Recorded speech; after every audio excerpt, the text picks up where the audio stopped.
전 6장 1절에서 9절까지 함께 교독합니다. 잠언 4장, 죄송합니다. 잠언 4장 1절에서 9절까지 함께 교독하죠. 아들들아 아비의 훈계를 들으며 명철을 얻기에 주의하라. 내가 선한 도리를 너희에게 전하니 내 법을 떠나지 말라. 나도 내 아버지에게 아들이었으며 내 어머니 보기에 유약한 외아들이었노라. 아버지가 내게 가르쳐 이르기를 내 말을 내 마음에 두라. 내 명령을 지키라. 그리하면 살리라. 지혜를 얻으며 명철을 얻으라. 내 입의 말을 잊지 말며 어기지 말라. 지혜를 버리지 말라. 그가 너를 보호하리라. 그를 사랑하라. 그가 너를 지키리라. 지혜가 제일이니 지혜를 얻으라. 너가 얻은 모든 것을 가지고 명철을 얻을지니라. 그를 높이라. 그리하면 그가 너를 높이 들리라.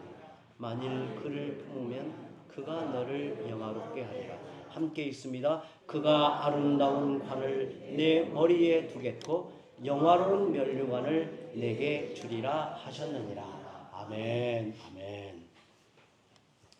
요즘 우리는 격변의 시기를 사는 것 같습니다.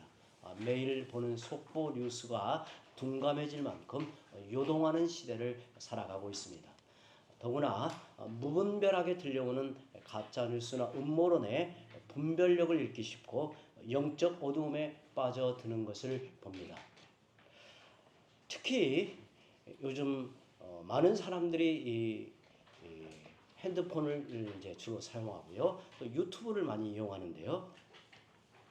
이게 이제 그 안에 이 알고리즘이라는 것이 이제 작용을 합니다. 알고리즘은 뭐 여러 복잡한 설명이 있겠지만 간단히 말하면 내가 좋아하는 내용을 쉽게 접근할 수 있도록 찾아볼 수 있도록 이렇게 돕는 장치라고 생각하시면 됩니다. 신기할 때가 많아요. 마치 내 마음을 읽고 있는 것처럼 이렇게 느낄 때가 있어요. 제가 어떤 물건을 하나 사려고 마음만 먹었는데도 이게 떠오르는 경우가 있어요. 이게 너무 놀라고요. 제가 뭐가 좀 필요해서 어느 목사님에게 어떤 정보를 얻어서 뭐 카톡으로 하나 보내달라고 하면요, 여러 군데에서 그 상품이 막 떠올릅니다. 깜짝 놀랄 때가 있어요. 유튜브가 그 역할을 하고 있는데요. 어떤 정보를 이렇게 보게 되면 연관지어서 계속해서 그 비슷한 이 정보가 떠올라 쉽게 이게 접하게 만듭니다. 그래서 확증 편향에 빠져들게 만들어요. 확증 편향이라고 하는 것은 자신의 어떤 신념, 가치관, 판단에 부합한 정보에만 주목을 하고 그 외의 것은 무시하는 이 성향입니다. 이것은 뭐 대부분 사람들에게 있는 현상인데 이게 심해질 때 이제 문제가 되는 거죠. 제가 이렇게 목회대학원에 이렇게 이제 공부하러 가면 이제 목회대학원을 앞두고 기도하는 것 중에 하나가 그때 이 2주 동안 함께 사용하는 방에 목사님들을 이렇게 만나는 것을 위해서 기도합니다. 제가 한 2년 전에요, 제 눈으로 옆에 그야말로 좀 극단적인 태극기 부대에 속하는 목사님을 제 옆에 쓴 거예요. 제가 직접 이렇게 보니까요, 제 눈에는 다른 세상을 사는 것처럼 보이더라고요. 저렇게 생각하시는구나. 정말 어떻게 저렇게 생각하고 사실까? 저렇게 생각하며 사실까라고 하는 게 이해가 안 되는 게 많을 만큼 새로운 세계를 보게 했는데요. 이게 이제 이렇게 이제 확증 편향에 이렇게 빠져들면 이렇게 이제 사람이 변하는 겁니다. 이런 때 영적 분별력을 가지려면 성경을 차근히 읽고 신앙의 본질에 기초하여 사건을 해석하는 안목을 갖추어야 합니다. 그렇지 않으면 누구나 거짓과 미혹에 속아 넘어가기 쉬워요. 이건 목회자도 마찬가지고 우리 성도들도 그래요. 우리가 매일 성경을 읽고 묵상하며 삶에 적용하여 살아가는 것이 대단히 중요합니다. 성령과 성경에 민감하게 따르지 않으면 어느 순간 영적 생명력은 사라지고 맹목과 맹신에 의한 삶을 살아가게 돼요. 마귀는 거짓의 아비로서 분열하고 혐오하고 멸망시키는 일에 전문가예요. 상상을 초월한 전문가. 성도들이 음모론에 빠져서 진리를 떠나고 진리의 영이신 성령의 인도하심이 아닌 어둠의 사람, 거짓의 사람을 따라가는 것은 큰 비극입니다. 큰 비극이에요. 잠언 1장에서 3장, 우리가 그 안에 살펴본 잠언 1장에서 3장은 잠언 전체의 서론에 해당합니다. 이제 4장부터는 수직적 지혜와 수평적 지혜가 어떻게 연결되고 어떻게 연관되는가에 대해 구체적인 신뢰를 들어 이제 교훈하고 있습니다. 수직적인 지혜인 하나님을 경외하는 삶과 수평적 지혜인 너의 이웃을 돌아보고 베푸는 삶이 어떻게 조화를 이루게 되는가, 어떻게 연관되는가를 이제 오늘 본문을 보시면 부모의 말씀을 잘 새겨 듣는 데서부터 시작이 된다고 말해요. 오늘 우리의 자녀들이 많았으면 참 좋겠는데요. 그래도 우리가 부모의 세대로서도 이 말씀을 깊이 듣기를 바랍니다. 여러분, 우리 마음에 무엇을 두어야 할까요? 우리 마음이라는 좌소에 무엇을 두어야 할까요? 잠언의 저자인 솔로몬이 말합니다. 내가 이처럼 지혜를 얻은 것은 아버지의 가르침이었다. 아버지는 내게 늘 말씀하셨다. 그러면서 아버지가 하신 말씀을 인용합니다. 1절 함께 보죠. 1절 같이 읽습니다. 아들들아, 아비의 훈계를 들으며 명철을 얻기에 주의하라. 아버지의 훈계를 듣고 명철을 얻기에 힘쓸 때 그의 인생이 지혜로워진다고 말합니다. 왜 아버지의 말을 귀담아 들어야 할까요? 하나님께서 가정에 세우신 그 아버지의 말을 귀담아 들어야 할까요? 아버지는 선한 도리를 가르치기 때문이라고 말합니다. 2절을 보시면 내가 선한 도리를 너희에게 전하노니 내 법을 떠나지 말라. 부모의 가르침은 자녀를 향한 지극한 사랑에서 나오는 것이고 자기 인생을 통해 경험된 것입니다. 어떤 사람도 태어나면서부터 지혜로울 수는 없습니다. 그래서 부모의 그늘 안에서 배우고 익히는 과정이 필요한 겁니다. 3절에 보시면 나도 내 아버지에게 아들이었으며 내 어머니 보기에 유약한 외아들이었다고 말하죠. 유약한 외아들이라는 말은 나도 부모에게 저 아이가 언제 철이 들려나, 언제나 지혜로운 사람이 될까 이렇게 염려를 끼치는 자식이었다는 뜻입니다. 이렇게 유약한 아이가 아버지의 훈계를 듣고 그 말씀을 마음에 두고 순종했더니 지혜로운 사람이 되었다는 것입니다. 4절 함께 읽어보죠. 4절 읽습니다. 아버지가 내게 가르쳐 이르기를 내 말을 너의 마음에 두라, 내 명령을 지키라, 그리하면 살리라. 사실 육신의 아버지를 지금 말하고 있지만 우리의 영혼의 아버지는 누구예요? 하나님이죠. 그래서 우리가 두 면을 동시에 지금 듣는 거예요. 두 면을 함께 생각하며 이 말씀을 듣는 겁니다. 아버지가 아들에게 당부합니다. 내 말을 너의 마음에 두어라. 우리 마음은 그릇과 같아요. 또 우리 마음은 이게 좌소라고 해요. 좌소. 우리의 중심이 이렇게 앉는 자리예요. 그런데 내 말을 아버지가 아들에게 당부하는데 내 말을 너의 마음에 두라. 이 말은 누구의 말을 두라는 것일까요? 아버지의 말이지만 사실은 자기 아버지에게서 교훈을 받은 말입니다. 그러니까 아버지가 아들에게 내 말을 너의 마음에 두라 할 때 그 말은 자기 아버지에게 배우고 깨닫고 들었던 말을 전하는 거예요. 아버지도 일찍이 아버지로부터 받은 말씀을 마음에 두었고 그렇게 살아오며 깨달은 지혜를 자녀에게 전하면서 내 말을 너의 마음에 두라고 당부하고 있습니다.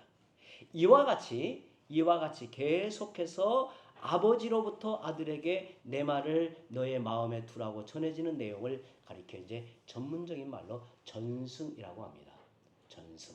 이제 이게 우리는 좀 다른 문화인데요. 이 고대 이스라엘은요, 고대 유대인들은 지혜로운 말씀을 배우고 후대에게 전하는 방식이에요, 이게. 그러니까 어떤 지혜로운 말씀을 배우고 후대에 전하는 방식이 뭐냐면 아버지가 아들에게 가르쳐요. 그래서 그 마음에 아버지의 말을 잘 새겨 듣고 마음에 두라고 합니다. 그러면 이 아들이 또 장성하여 아버지가 되면 또 자녀에게 그렇게 전하는 거예요. 이게 이스라엘의 중요한 교육 방식이고 지혜로운 말씀이 전해지는 방식이에요. 이게 결국은 우리에게 이 말씀의 교훈으로 전해지는 거예요. 이게 중요한 방식이에요. 사실 이것은 오늘 우리들의 가정에서도 중요합니다. 자녀의 신앙은 교회가 책임질까요? 부모가 책임질까요? 여러분 생각에? 여러분 생각에 교회가 책임지나요? 부모가 책임지나요? 부모가 책임지는 거예요. 부모가. 교회는 어찌 보면 보조로 돕는 거지. 그래서 이 청교도 시대를 보면요. 함께 예배를 같이 드립니다. 부모와 자녀가. 그래서 이렇게 이제 보자면 이 앞에 이 좌석을 보자면 가장 오른쪽에는 아버지가 계시고 가장 왼쪽에는 어머니가 계시고 그 가운데는 누가 앉을까요? 자녀들이 앉는 거예요. 함께 예배를 드려요. 그리고 이제 집에 돌아가면 식탁에서 같이 밥을 먹으면서 아버지가 그 들은 말씀을 묻고 또 답하면서 아이가 말씀을 잘 이해하고 깨닫고 적용하여 살도록 돕는 거예요. 이렇게 가르치는 방식을 뭐라고 한다고요? 전승이라고 해요. 전승. 지금 이걸 지금 말하고 있는 거예요. 열왕기상 3장을 보면 어린 나이에 왕이 된 솔로몬이 왕으로서 해야 할 일이 많고 두려워서 하나님께 간절히 기도합니다. 그 간절히 기도하는데 이렇게 일천 번제를 드렸을 때 하나님이 그에게 이제 나타나 말씀하죠. 너는 내게 구하라. 내가 너에게 무엇을 줄꼬. 이때 솔로몬이 하나님께 지혜의 마음을 구합니다. 솔로몬이 다른 무엇을 구하지 않고 지혜를 구한 것은 이전부터 아버지의 말을 마음에 두었기 때문입니다. 아버지의 그 가르쳐 주신 말씀을 마음에 두었기 때문이에요. 아버지의 말이 무엇일까요? 7절에 아버지의 말이 뭔가를 보죠. 7절 함께 읽어봅니다. 지혜가 제일이니 지혜를 얻으라. 너가 얻은 모든 것을 가지고 명철을 얻을지니라. 아버지가 평소에 그 아들에게 가르치는 말씀, 지혜가 제일 중요하다. 무엇보다도 지혜를 얻을 수 있다면 어떤 대가를 치러도 지혜를 구해야 된다. 솔로몬은 아버지에게 이런 가르침을 받고 자랐습니다. 이런 가르침을 받았기 때문에 그 말을 마음에 두었기 때문에 하나님이 물으실 때 그는 망설임 없이 지혜를 구했던 거예요. 사실 솔로몬이 착해서거나 뛰어나서 그런 게 아니라 아버지의 말을 그 마음에 두었기 때문에 그냥 망설임 없이 지혜를 구한 거죠. 여러분, 지혜는 어느 날 갑자기 하늘에서 떨어지는 게 아닙니다. 부모의 말씀을 들을 때, 오랜 세월 경험하고 가르치는 교훈을 마음으로 받을 때 그는 지혜로운 인생을 살아가게 되는 겁니다. 솔로몬과 같이 아버지의 말씀을 듣고 그 말을 마음에 두고 살아갈 때 지혜를 얻는다는 거예요. 지혜를 얻는다. 이걸 보면요. 지혜는 학교에서 배우는 게 아니고 어디에서 배운다고요? 가정에서 지혜를 배운다는 거예요. 지혜를 얻는다는 거예요. 그런데 내 말을 너의 마음에 두라는 표현은 하나님의 말씀에 근거하고 있음을 알려줍니다. 우리 마음에 무엇을 두어야 할까요? 먼저는 부모가 가르친 말씀이죠. 그것이 지혜의 시작입니다. 그런데 부모의 말은 하나님의 말씀에 근거하고 있는 겁니다. 그러므로 하나님의 말씀을 마음에 두는 거예요. 더 나아가 궁극적으로 내 마음을 두어야 할 곳은 하나님이시라는 거예요. 내 마음을 두어야 할 곳은 하나님이시라는 것을 깨닫게 됩니다. 여기서 부모의 역할이 정확하게 제시됩니다. 부모의 역할은 자녀가 하나님께 마음을 두도록 중간 역할을 하는 거예요. 그런 의미에서 부모가 그렇게 중요한 거예요. 자녀가 하나님께 마음을 두도록 중간 역할을 보여주기도 하고 말씀을 들려주기도 하면서 하나님의 말씀을 그 마음에 두도록 가르치고 이끄는 거죠. 하나님은 그럴 기회를 부모에게 주십니다. 자녀가 태어나서 부모 곁을 떠날 때까지 20여 년 충분한 시간을 그렇게 주는 거예요. 그동안에 자녀들이 하나님을 마음에 모시도록 가르치라는 것입니다. 이를 위해 먼저는 부모가 하나님의 말씀을 마음에 둬야 하고 그렇게 살면서 경험한 지혜를 가르쳐야 합니다. 부모는 이 기회를 놓치지 말아야 돼요. 그러면 최고의 부모가 되는 거예요. 저는 이제 목회자이기 때문에 여러 목사님들 이렇게 보면 이렇게 이제 자라온 과정 또 부모님에 관한 이야기를 들을 때 정말 그 부모의 위대한 신앙이라고 하는 것은 특별한 게 아니더라고요. 특별한 게 아니에요.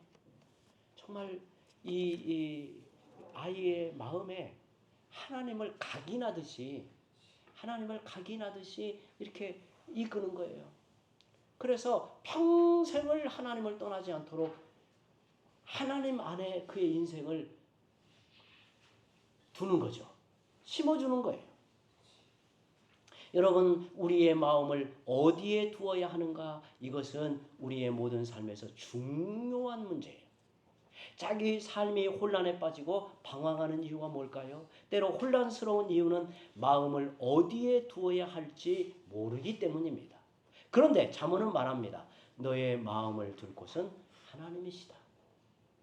그러니까 내 말을 너의 마음에 두라는 말을 다른 방식으로 읽으면, 달리 읽으면 너의 마음을 둘 곳은 하나님이시다라는 말이에요. 우리는 하나님께 재물을 드리고 시간, 정성을 드려야 한다고 생각합니다.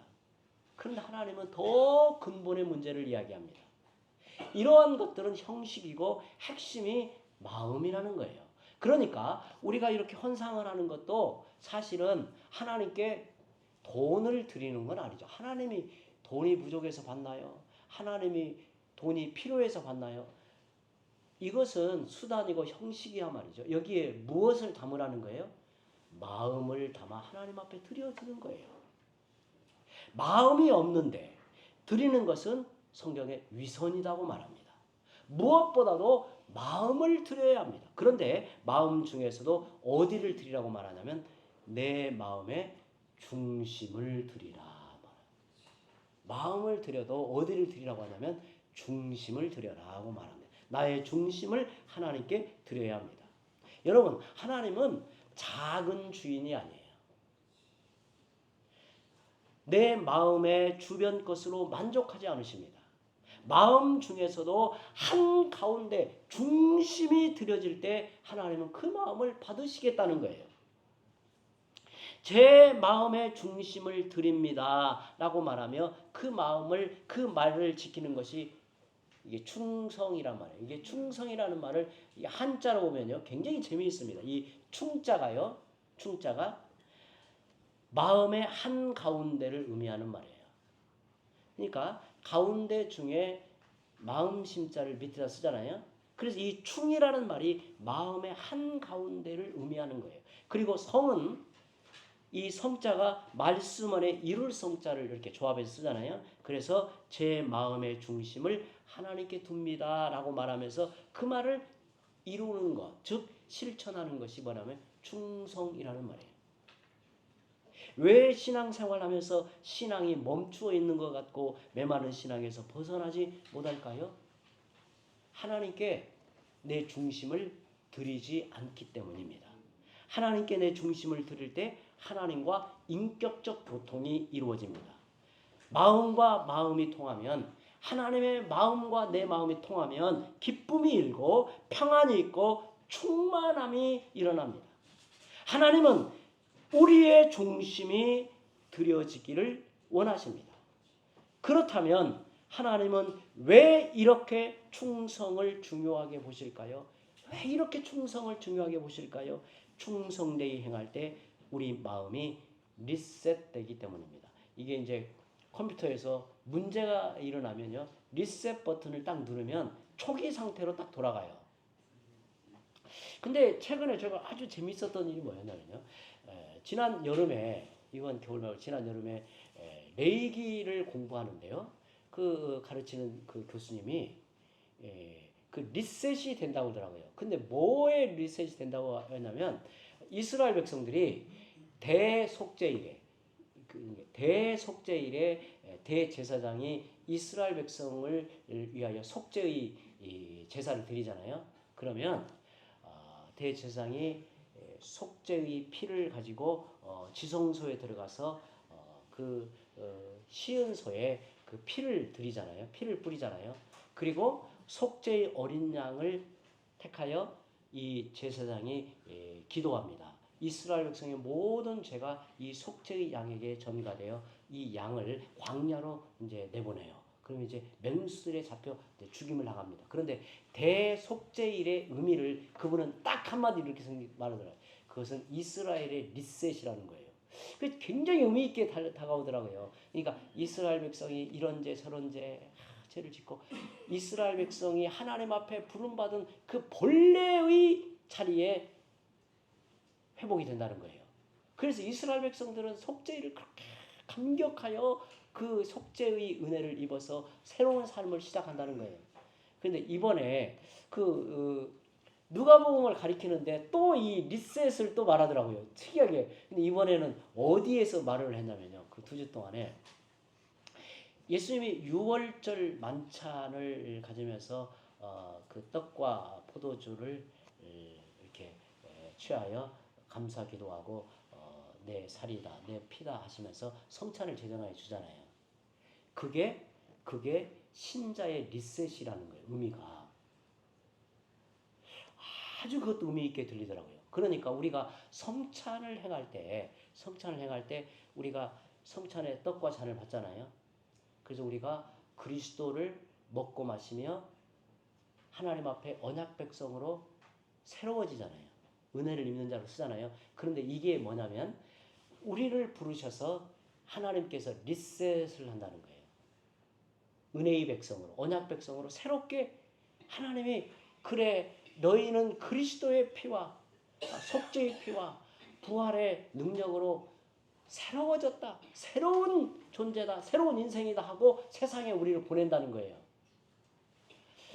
그것도 굉장히 저는 감동적이었어요. 은혜였어요. 그런데 사실 여러분, 우리 마음을 주 앞에 드려 충성되이 살아가고자 하는 그 마음을 하나님은 항상 보시고 너는 새로운 인생이다, 새로운 존재다, 그렇게 우리를 받아주신다는 거예요. 충성되기. 그래서 신앙에서 중요한 것은 이 충성되다라는 거예요. 충성되다. 중심이 잡힐 때 나머지는 점차 제자리를 찾아가는 겁니다. 그런데 중심이 잡히지 않으면 삶의 균형을 잃고 혼란에 빠져요. 내 마음 중심에 하나님이 계시지 않고 다른 것이 그 자리를 차지하고 있으면 그걸 가리켜 우상이라고 말하는 겁니다.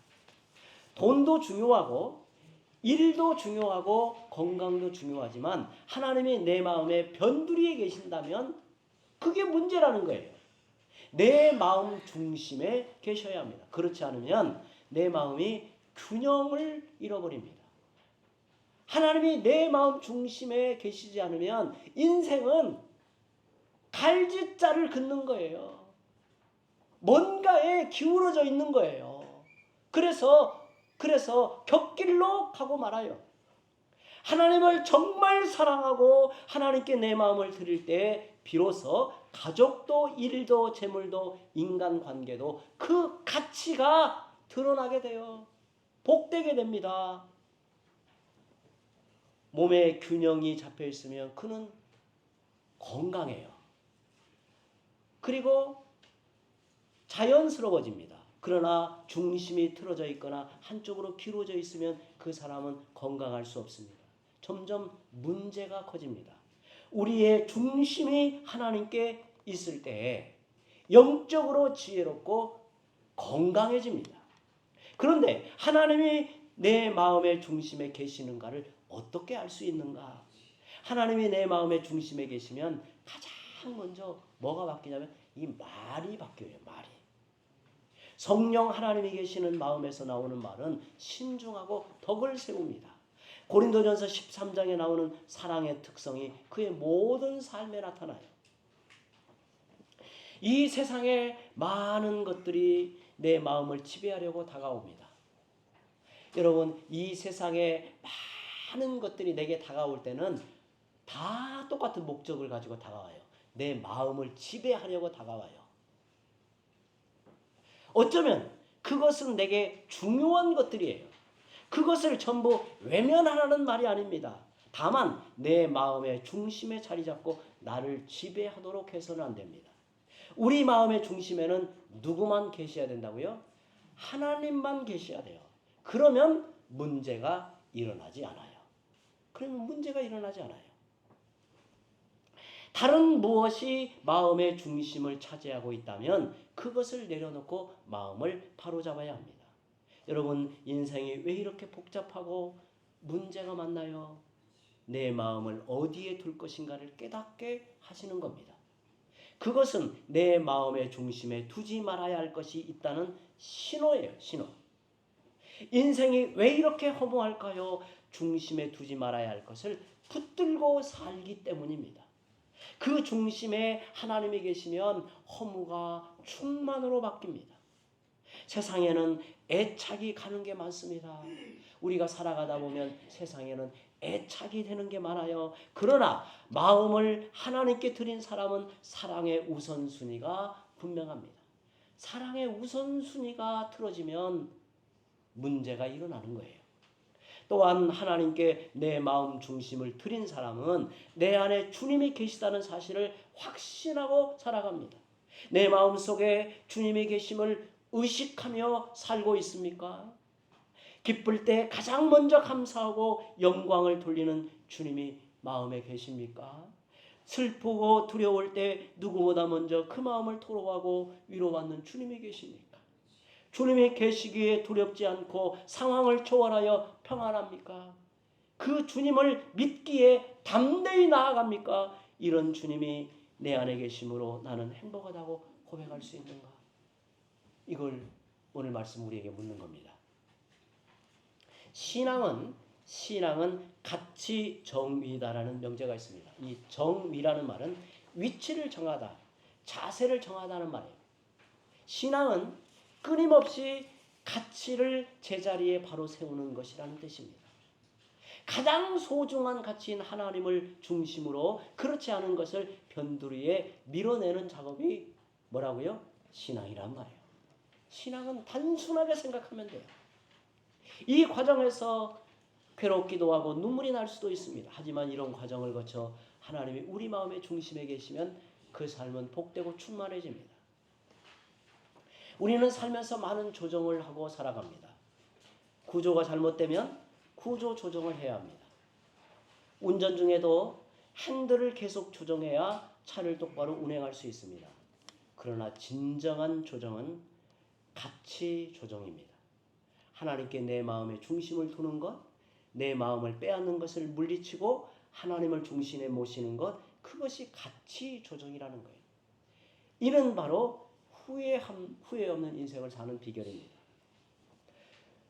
커피포트에 물을 붓고 스위치를 올려도 플러그를 꽂지 않으면 물은 끓지 않죠.